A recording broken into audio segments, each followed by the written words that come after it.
Okey, Assalamualaikum geng. So Myvi lagi geng. So ni Myvi Icon. Myvi Icon katanya tak power langsung. 1.5 dah pasang KKT. Nak dapat 1516 pun belum tentu boleh dapat. Jadi owner datang dekat Abang Tebu macam biasalah. Kalaulah Dynocom.com ni tak lain tak bukan, dia punya resepi dia adalah bolt-on turbo. Jadi kereta Icon ni kalau silver, nampak dia punya disc pun dah dia upgrade kepada 11 inci Honda. Okey, lepas tu tak lain tak bukan macam biasa, owner akan pilih bolt-on turbo. Okey, so nak tengok setup dia. Ni dia yang beli kit yang 3000. Lepas tu adalah penambahan dia.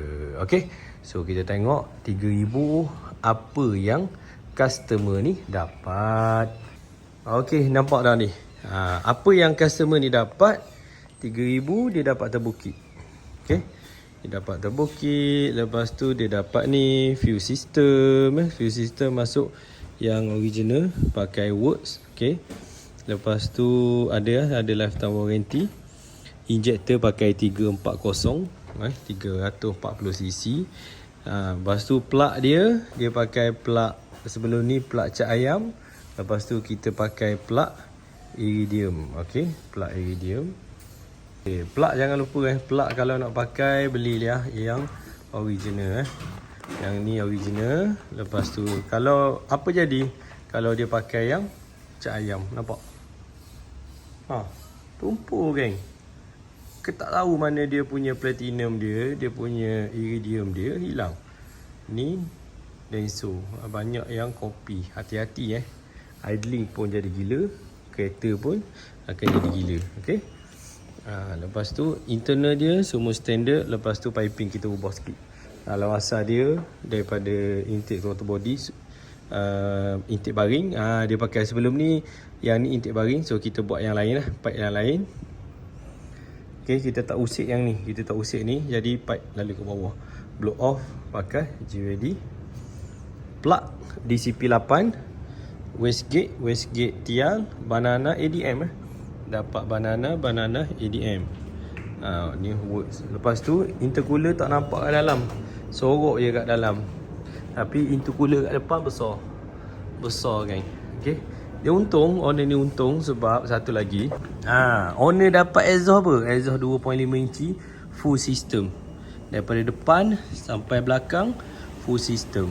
Yang ni pula tabung, memang tabung kedai potong Jasma, memang made in Japan punya. Memang dia dapat padu geng. Okay, so nak dengar bunyi dia?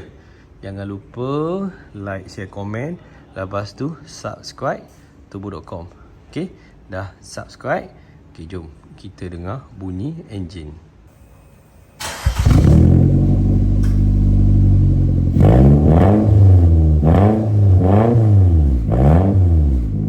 Bunyi blow off dia.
Okey, Alhamdulillah geng. Horsepower dia padu geng.